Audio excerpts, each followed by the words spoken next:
Perkenalkan, nama saya Raisa Rahma Azara dengan NIM 4231000850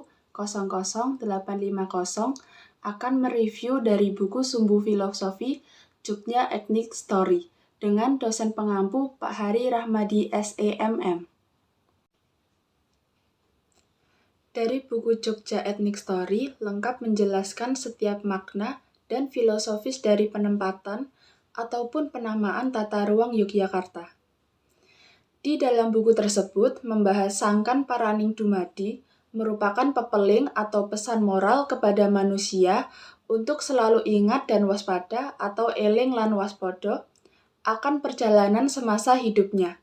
Konsep atau falsafah Jawa Sangkan Paraning Dumadi yang terkandung dalam satu garis lurus yang menghubungkan antara Panggung Krapyak hingga Tugu Palputih inilah yang disebut dengan sumbu filosofi. Seperti konsep pemikiran Jawa yang banyak dikenal, sumbu filosofi Yogyakarta juga memiliki makna yang dalam.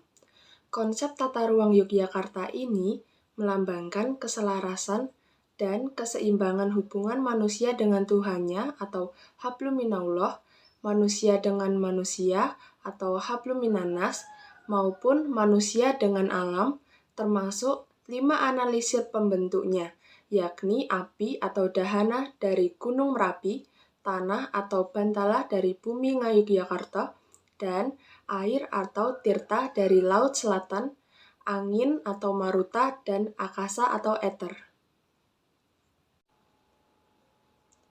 Tata ruang kota Yogyakarta sejak awal sudah dirancang dan diwujudkan oleh Pangeran Mangkubumi atau Sultan Hamengkubuwono ke-1 ketika mendirikan Ngayogyakarta Hadiningrat pada tahun 1755.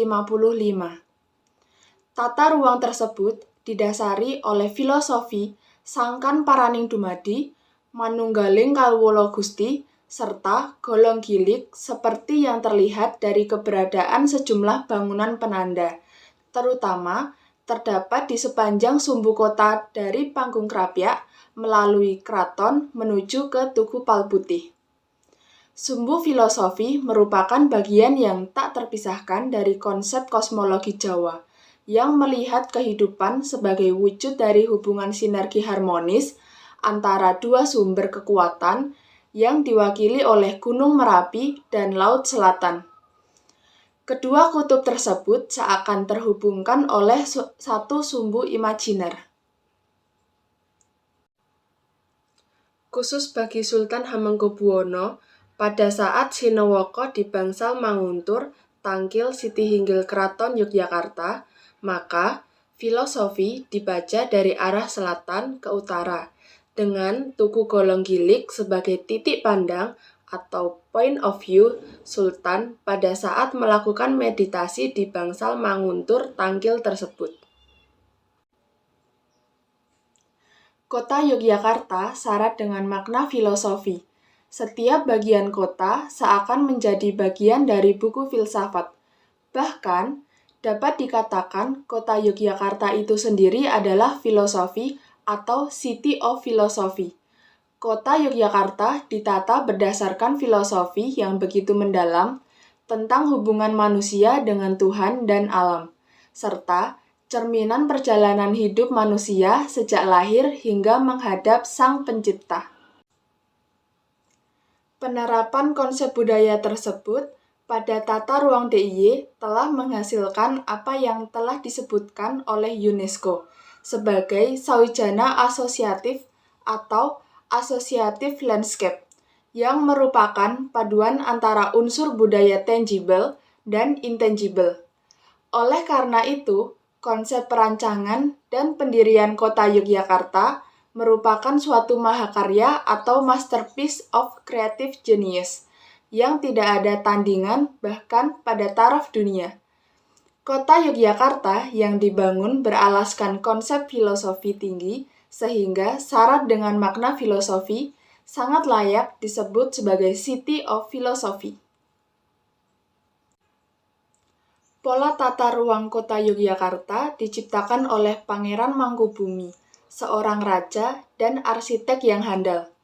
dimulai dari dibangunnya Keraton Ngayogyakarta Hadiningrat sebagai embrio kota Yogyakarta. Kemudian, tata ruang di sekitar keraton berkembang dengan berlandaskan filosofi oleh Sultan Hamengkubuwono I. Sumbu filosofi terletak di dekat pusat kota Yogyakarta yang meliputi 2 kawasan cagar budaya, keraton, dan Malioboro. Area sumbu filosofi mencakup 6 kecamatan, yaitu Gedong Tengen, Ngampilan, Danurejan, Jetis, Keraton, dan Gondomanan dengan area luas yang berkembang sebagai kawasan perdagangan serta jasa pariwisata dengan tugu dan krapyak sebagai bagian dari keraton sebagai sumbu atau sentral dari pengembangan kawasan. Dalam kaitannya dengan tata ruang Yogyakarta, terdapat garis sumbu yang membujur dari arah selatan sampai utara atau dikenal dengan sebutan simbol filosofis yang memiliki makna kultural filosofis yang tinggi. Sumbu tersebut menggambarkan konsep kehidupan manusia, yaitu dari mana manusia berasal dan arah tujuan kehidupan manusia atau disebut dengan Hamemayu Hayuning Bawono.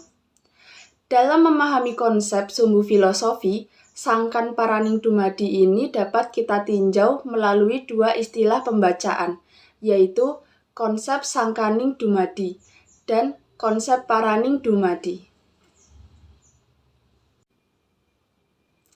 Pada bagian pertama rute selatan, membahas garis dari Panggung Krapyak ke Tugu Palputih dari selatan ke utara merupakan perjalanan Sangkaning Dumadi, yakni proses perjalanan manusia menuju awal mula kehidupan, atau kelahiran manusia.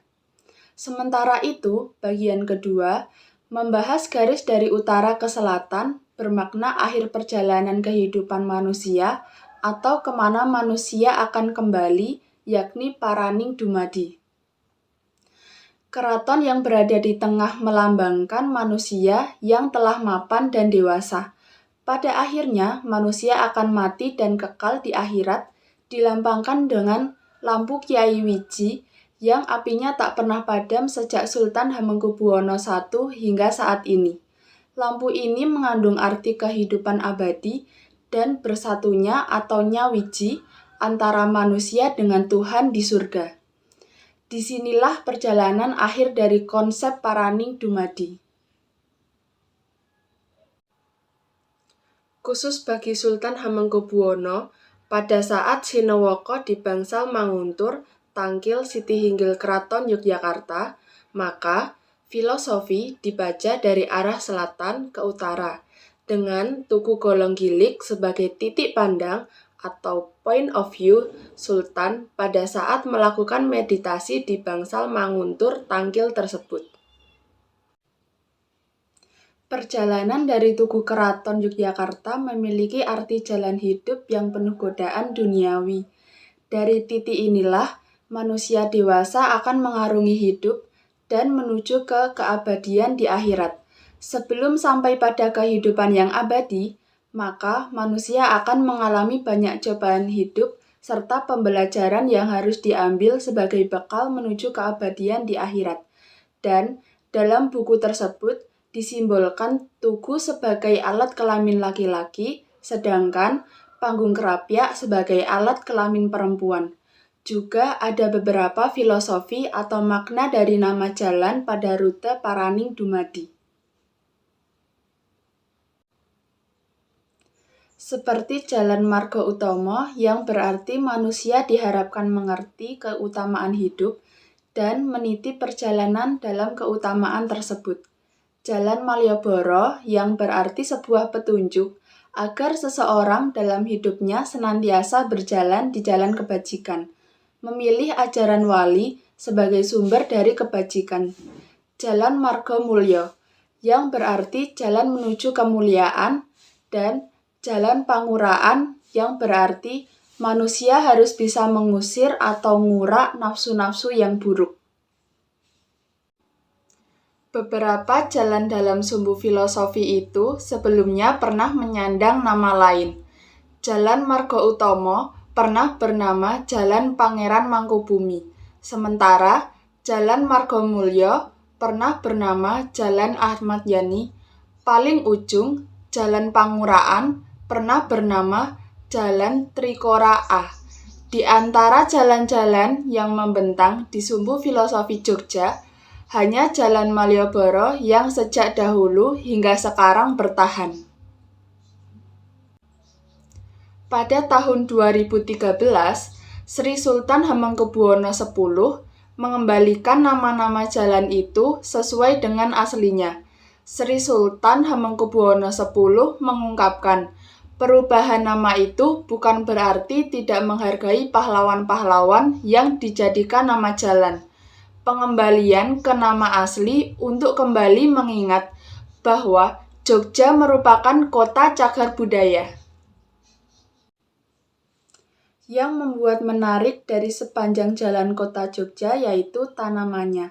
Tanaman tersebut tidak sengaja ditanam sebagai penyejuk atau estetika, tetapi memiliki arti atau makna yang selaras dengan kehidupan manusia. Sepanjang Jalan DI Panjaitan, dahulu namanya Jalan Kebayanan, terdapat tanaman asem dan tanjung di kanan kiri jalan. Pohon asem melambangkan wajah seorang anak yang nengsemake atau menarik bagi orang tuanya. Daun asem yang masih muda dinamakan sinom. Diibaratkan gadis muda atau anom yang menimbulkan rasa tertarik sengsem bagi lawan jenisnya.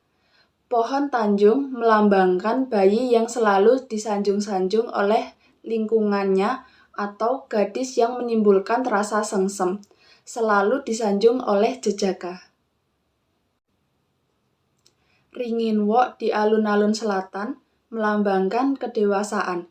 Di sekeliling alun-alun ditanami pohon pakel dan pohon kueni yang melambangkan manusia setelah dewasa harus wani atau berani, termasuk bagi perjaka yang akhil balik harus berani melamar gadis pujaannya. Dasar alun-alun yang berpasir, jika siang panas dan jika malam dingin, melambangkan di dunia ini hanya ada dua yang selalu berlawanan. Ada siang, ada malam, ada susah, ada gembira, ada jujur, ada yang jahat, dan sebagainya. Hendaknya manusia memilih jalan yang baik untuk menghadap Tuhannya di hari kiamat nanti. Di Kompleks Siti Hinggil Kidul terdapat pohon gayam yang bermakna ayem-ayem atau tentram dan berkembang atau ngrembaka. Pada halaman Siti Hinggil ditanami pohon soka yang berbunga merah dan mangga cempora yang berbunga putih, menggambarkan bersatunya benih lelaki dan perempuan. Pada halaman Kamandungan menggambarkan benih dalam kandungan dengan vegetasi pohon pelem yang bermakna gelem atau kemauan bersama. Pohon jambu dersono yang bermakna kaderesan sihing sesomo atau diliputi cinta kasih satu dan lainnya. Dan pohon kepel yang bermakna kempel, bersatunya benih karena kemauan bersama didasari saling mengasihi. Demikian review dari saya. Bila ada salah kata atau perbuatan mohon maaf, matur nuwun.